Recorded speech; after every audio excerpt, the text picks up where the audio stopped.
You do not attack where the enemy expects you. Not in May 1940. Not when you're facing the largest army in Europe. Not when that army has spent 20 years preparing for exactly the war you're about to fight. The French military in 1940 isn't some unprepared force caught by surprise. It's the most powerful army on the continent.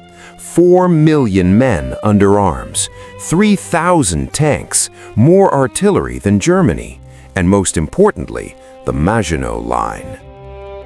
The Maginot Line is the ultimate defensive fortification. Built throughout the 1930s at enormous cost, it stretches along France's border with Germany, a continuous wall of concrete bunkers, underground fortresses, anti-tank obstacles, and artillery positions. It's designed to make a German invasion impossible. And by every measure of conventional military wisdom, it works. The French strategy is clear. Force Germany to attack the Maginot Line, where French defenders with artillery support and fortified positions will slaughter any German assault. Or force Germany to invade through Belgium, which is exactly what Germany did in World War I. The French remember 1914. They know the Germans will try the same strategy. They've prepared for it. The French military doctrine is built on the lessons of World War I. Warfare is about firepower and defense, trenches, artillery, machine guns, static fronts. The side that attacks usually loses. The side that defends usually wins. This isn't theory, it's proven by 4 years of World War I carnage. Attack is costly, defense is efficient. The French have 3,000 tanks, more than Germany. Their tanks are individually superior, thicker armor, bigger guns. The Char B-1 heavy tank is nearly invulnerable to German anti-tank weapons. On paper, France has military superiority. The British agree with this assessment. When British forces deployed to France in 1939, the British Expeditionary Force, they expect a repeat of World War I. Defensive positions, trench warfare, a long, grinding conflict where Germany exhausts itself against Allied defenses. Maybe the war lasts 3 years, maybe 5, but eventually Germany runs out of resources and collapses. Germany has a problem. The Wehrmacht in 1940 isn't the unstoppable juggernaut of popular imagination. The Wehrmacht has 2,500 tanks, fewer than France. German tanks are generally inferior in armor and armament. The German economy is strained. Not enough fuel, not enough raw materials, not enough time to build up reserves. If the war becomes a long stalemate, Germany loses. So, Germany needs a different approach, a new kind of warfare, something the French haven't prepared for, something that breaks every rule of conventional military doctrine. They call it Blitzkrieg, lightning war. And in May 1940, one German general, commanding a Panzer Corps through terrain everyone thought was impassable, will prove that everything the French military believed about modern warfare is wrong.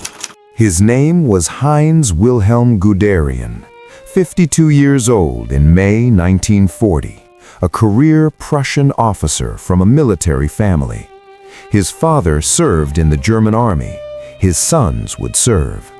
For Guderian, military service wasn't just a career, it was identity. What made Guderian different wasn't his background. Many German officers came from military families. It was his obsession with a new technology that most military commanders dismissed: tanks. In the 1920s and early 1930s, when Guderian was a mid-level officer, he became convinced that armored warfare would revolutionize combat. Not tanks supporting infantry, the traditional doctrine, but massive formations of tanks operating independently, fast, mobile, concentrated, breaking through enemy lines and driving deep into rear areas before the enemy could react. This was radical thinking. Tanks in World War I had been slow, unreliable, used primarily to support infantry assaults. Most military theorists believed tanks were support weapons, not the main striking force. But Guderian studied armored warfare obsessively. He read everything: British theorists like Littlehart and Fuller, French tank advocates, Soviet experiments with mechanized warfare. By the mid-1930s, when Hitler began rebuilding the German military, Guderian was advocating for entire divisions built around tanks, Panzer divisions, combined arms formations, tanks, motorized infantry, artillery, engineers, all moving together at high speed. The idea was to concentrate overwhelming force at a single point, break through, then exploit the breakthrough before the enemy could establish new defensive lines. Many older German generals thought this was nonsense. Guderian was promoting reckless tactics. Tanks needed infantry support. You couldn't just send armor racing forward without securing your flanks, without maintaining supply lines, without coordination with slower-moving infantry divisions. It violated every principle of sound military doctrine. But Hitler liked the idea. Hitler wanted quick victories. He wanted offensive action. And Guderian's Blitzkrieg concept promised exactly that: rapid, decisive campaigns that would end wars before they became long attritional struggles Germany couldn't afford. By 1939, Guderian commanded 19th Corps, a Panzer Corps consisting of 3 divisions, including the 1st and 2nd Panzer Divisions. His units spearheaded the invasion of Poland in September 1939, demonstrating that massed armor could achieve breakthrough and exploitation. Poland fell in 4 weeks. But Poland wasn't France. The French military was far more capable, better equipped, better trained, and most importantly, France had defensive depth. France wouldn't collapse from a single breakthrough. The problem? How do you invade France when the Maginot Line blocks the direct route and the French expect a repeat of 1914 through Belgium? The answer is the Ardennes Forest. The Ardennes is a heavily forested hilly region spanning eastern Belgium and Luxembourg. The terrain is difficult: narrow roads, steep valleys, dense woods. French military planners consider it impassable to tanks. The French have minimal defenses in the Ardennes because they believe Germany can't move armored formations through it quickly enough to matter. The Germans disagree.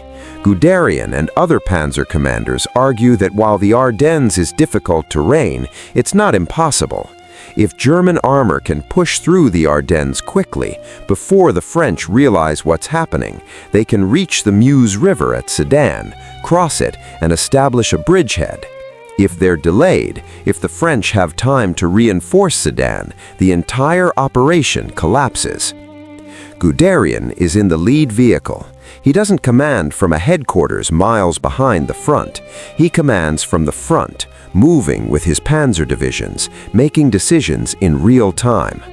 The race to Sedan has begun, and the fate of France depends on the next 72 hours. May 10th, 1940. 05:35 hours. German forces cross into Belgium and Luxembourg. The French and British immediately respond, exactly as German planners expected. Allied forces rush north into Belgium to stop what appears to be a repeat of 1914. But the real attack is coming through the Ardennes. Guderian's 19th Corps begins its advance. The roads through the Ardennes are narrow, often only wide enough for 2 vehicles. The Germans have to move in column, not in the spread-out tactical formations they'd prefer. They're vulnerable. If French aircraft attack now, it could be catastrophic. But the French aren't focusing on the Ardennes. Their reconnaissance flights are watching the German advance into northern Belgium. The massive armored column snaking through the Ardennes goes largely undetected. May 10th, afternoon. Guderian's lead elements reach the Belgian border defenses in the Ardennes. light fortifications, Belgian troops who weren't expecting a major attack. The German Panzer divisions smash through. The Belgians retreat. The advance continues. The first problem emerges: traffic jams. Hundreds of tanks, armored vehicles, trucks, and artillery pieces, all trying to move on the same narrow roads. German engineers work frantically to clear obstacles, widen roads where possible, establish traffic control points, but the advance is slower than planned. Guderian is furious. He's radioing division commanders, ordering them to push harder, move faster. Every hour of delay gives the French more time to realize what's happening and reinforce Sedan.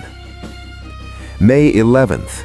The column is deep in the Ardennes now, still moving, still mostly undetected. French reconnaissance reports mention German armored units in the Ardennes, but French commanders don't believe it's the main attack. They think it's a diversion. The real German offensive must be in northern Belgium. Guderian knows the clock is ticking. His corps needs to reach Sedan by the 13th. They're on schedule, but barely. May 12th, evening. Lead elements of 19th Corps reach the Meuse River at Sedan. They've made it. 3 days through the Ardennes. The French haven't concentrated forces to stop them yet. But now comes the hardest part: crossing the river. The Meuse at Sedan is 60 meters wide, fast-flowing. The bridges have been destroyed by retreating French forces. On the far bank, French infantry and artillery are dug in. They're expecting the Germans to try a crossing, and they're ready to slaughter any attempt. Guderian's plan: don't wait for bridging equipment, don't wait for artillery support to arrive. Attack immediately. May 13th, afternoon, before the French can bring up reinforcements. Use dive bombers to suppress French defenses. Send assault boats across under fire. Establish a bridgehead. Get tanks across as quickly as possible. It's desperate, reckless, everything that cautious, methodical military doctrine says not to do. But Guderian believes speed and aggression are more important than careful preparation. May 10th, 1940, 1600 hours. The assault on Sedan begins. German Stuka dive bombers scream down on French positions. The psychological effect is devastating. The sirens, the explosions, the continuous waves of aircraft. French troops are pinned in their trenches, unable to fire effectively. German infantry launches rubber assault boats into the Meuse, paddling across under fire. French machine guns rake the river. Boats capsize, men drown, but more boats launch, more men cross. At 17:30 hours, the 1st German infantry reach the far bank. They scramble up the steep bank, firing at French positions, hand-to-hand fighting, grenades, chaos. More boats cross, more infantry. German engineers begin constructing pontoon bridges under fire. At 1900 hours, the first German tanks cross the Meuse on hastily constructed pontoon bridges. They immediately attack French defensive positions. The French defenders, already shaken by hours of dive bomber attacks and infantry assaults, begin to break. By 2200 hours, May 10, 1940, Guderian's 19th Corps has established a bridgehead 3 kilometers deep on the far side of the Meuse. French counterattacks are disorganized, piecemeal. The French command is confused about what's happening. They still don't realize this is the main German attack. May 14th, dawn. Guderian orders his Panzer divisions forward. Don't wait for infantry support. Don't wait for flanks to be secured. Drive west as fast as possible. Exploit the breakthrough before the French can establish new defensive lines. This is the moment when Blitzkrieg doctrine proves itself. The German tanks aren't fighting their way through continuous enemy defenses. They're racing through largely undefended rear areas. French supply dumps, headquarters, artillery positions that haven't prepared for armored assault. The French command structure collapses. German panzers are 50 kilometers behind the front line, then 80, then 100. Radio communications break down. French units don't know where the Germans are. Orders from headquarters arrive hours late and are already obsolete. May 15th. Guderian's corps is racing west at speeds no one thought possible in modern warfare, 20 to 40 kilometers per day. Some units move faster. The advance is limited not by enemy resistance, but by fuel supply. German trucks race forward with fuel, ammunition, and supplies, struggling to keep up with the tanks. French military doctrine has no answer for this. There are no prepared defensive lines this far behind the front. French reserves are positioned to counterattack a breakthrough at the Meuse, but the Germans are already past them. May 16th. French Premier Paul Reynaud phones British Prime Minister Winston Churchill. "We have been defeated," Reynaud says. Churchill doesn't believe it. The battle has been going on for 6 days. How can France be defeated already? But Reynaud is right. The French military has lost cohesion. German armor is cutting through France like a knife. The breakthrough at Sedan has become a collapse. May 20th, 1940. 10 days after the invasion began, Guderian's panzer divisions reach the English Channel at Abbeville. They've driven from the Ardennes to the coast, over 300 kilometers in 10 days. The Allied forces in Belgium, French First Army, the British Expeditionary Force, Belgian Army, are cut off, surrounded, trapped. The Battle of France is effectively over. France will surrender 6 weeks after the invasion began, not because German forces were overwhelmingly superior in numbers or equipment, but because Blitzkrieg tactics, speed, concentration of force, exploitation of breakthrough broke French military doctrine completely. If you find this kind of military genius as fascinating as we do, we'd be honored if you'd hit that subscribe button. We believe these stories of tactical innovation deserve to be told, and by subscribing, you help us ensure they aren't forgotten. The numbers tell the story. In 6 weeks, Germany conquered France, something Imperial Germany failed to do in 4 years of World War I. French casualties, 360,000 dead, wounded, or missing. Nearly 2 million French soldiers taken prisoner. German casualties, 157,000, significant but far lower than anyone predicted. And at the center of this victory, Guderian's Panzer Corps, 50,000 men who drove through the Ardennes, crossed the Meuse under fire, and raced to the Channel before the French understood what was happening. The French had more tanks, better tanks, more artillery, more men, but they fought World War I doctrine against World War II tactics, and they lost. The fall of France changed World War II completely. In 6 weeks, Germany eliminated the largest army in Europe and secured its western flank. The strategic consequences were catastrophic for the Allies. First, Britain was isolated. With France defeated, Britain faced Germany alone. The British Expeditionary Force evacuated from Dunkirk. 338,000 soldiers rescued, but forced to abandon all heavy equipment. Britain now faced the threat of German invasion across the Channel. Second, the myth of invincibility. Blitzkrieg tactics had succeeded beyond Germany's most optimistic projections. Hitler and the German High Command believed they'd discovered a formula for rapid victory. This overconfidence would shape German strategy for the rest of the war and ultimately contribute to Germany's defeat. Third, the Soviet Union panicked. Stalin watched France, the supposedly powerful French military, collapse in 6 weeks. Soviet military doctrine was similar to French doctrine, defensive, artillery-focused, slow-moving. If France could fall that quickly, what would happen to the USSR? Stalin accelerated Soviet military reforms, trying to develop answers to Blitzkrieg, but it wasn't enough. When Germany invaded the Soviet Union in June 1941, Soviet forces suffered catastrophic defeats using the same tactics that had failed France. Fourth, tactical innovation spread. Every military in the world studied the fall of France. How did Germany do it? The answer was combined arms warfare. Tanks, motorized infantry, artillery, and close air support working together at high speed. This doctrine would define armored warfare for the rest of World War II and beyond. Fifth, Guderian became a legend. The general who'd advocated for Panzer tactics when older officers called him reckless.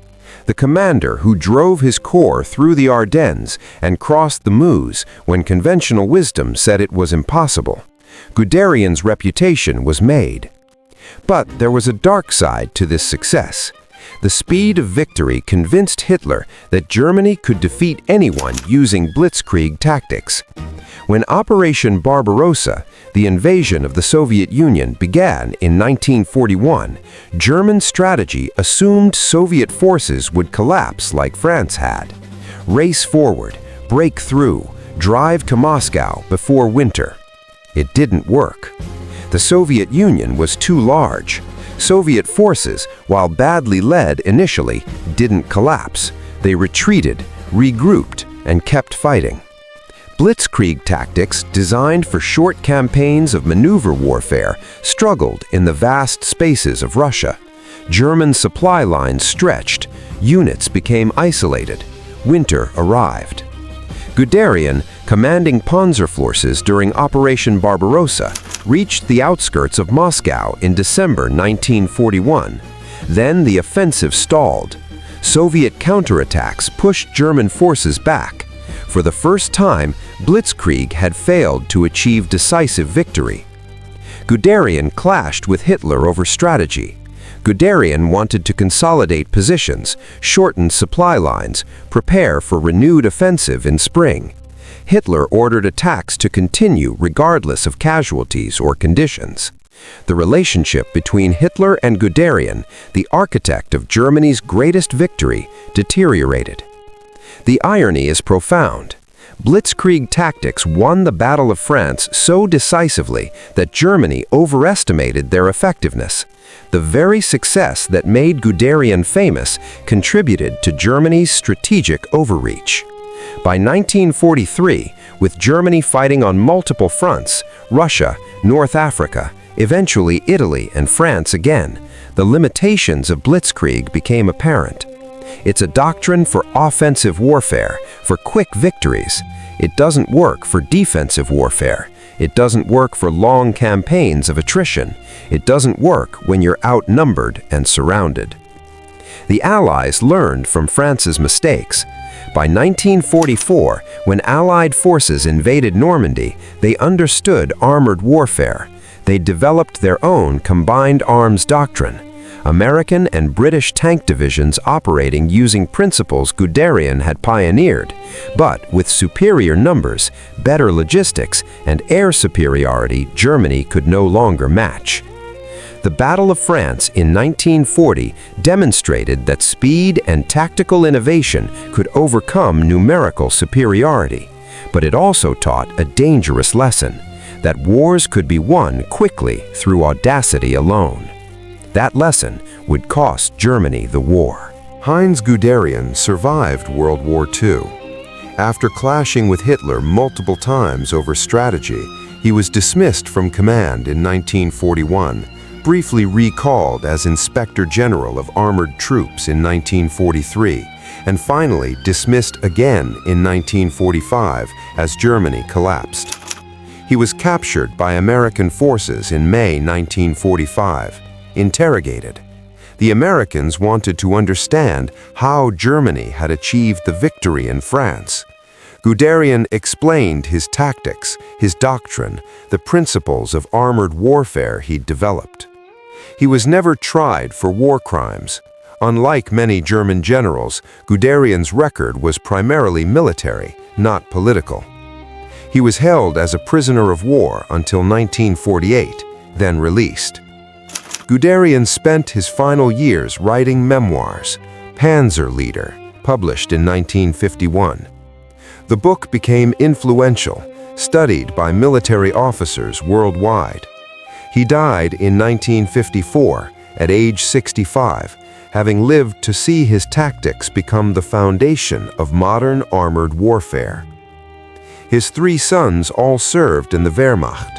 2 survived the war, 1 died on the Eastern Front. The soldiers of 19th Corps, the 45,000 men who drove through the Ardennes and crossed the Meuse at Sedan, had varied fates. Many died in subsequent campaigns, Russia, North Africa, the final defense of Germany. Some survived, some became prisoners. All of them were part of one of the most decisive military campaigns in history. Today, military academies worldwide teach the Battle of France as a case study in tactical innovation, how Germany achieved victory not through superior numbers, but through superior doctrine, how speed and concentration of force can overcome defensive advantages, how technology, in this case tanks and radios enabling mobile warfare, can revolutionize combat.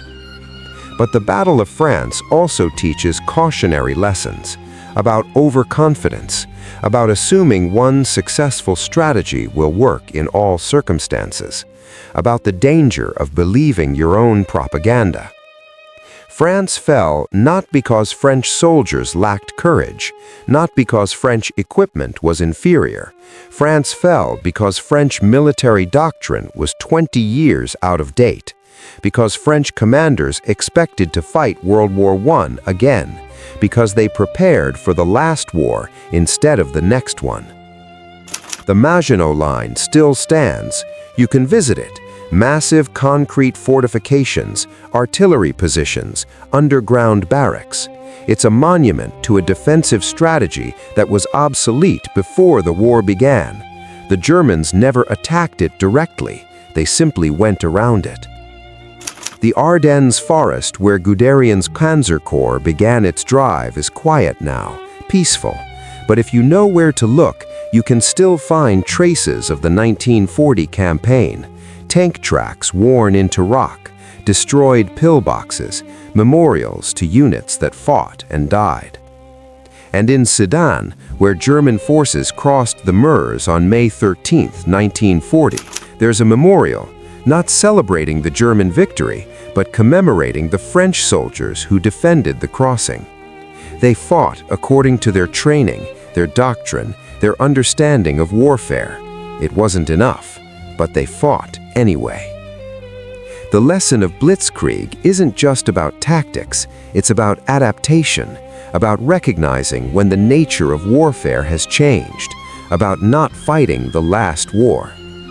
Guderian understood this. He spent the 1930s advocating for a new kind of warfare while older officers dismissed him. He was proven right in 6 weeks in May and June 1940.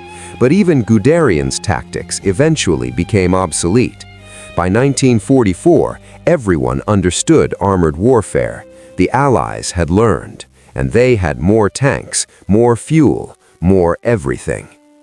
War evolves. The side that adapts fastest usually wins. France didn't adapt. Germany did. Then Germany stopped adapting, while the Allies learned. That's the cycle. If this story moved you, please hit that like button. Every click tells the algorithm this piece of history is worth remembering. We're dedicated to rescuing these forgotten stories from the archives. If you want to join us on this mission, please subscribe and turn on notifications. Where are you watching from? Drop a comment with your city or state and tell us if someone in your family served. Thank you for ensuring that General Heinz Guderian and the 45,000 men of 19th Panzer Corps who drove through the Ardennes in May 1940 do not disappear into silence. They deserve to be remembered, not as heroes or villains, but as soldiers who changed the nature of warfare forever.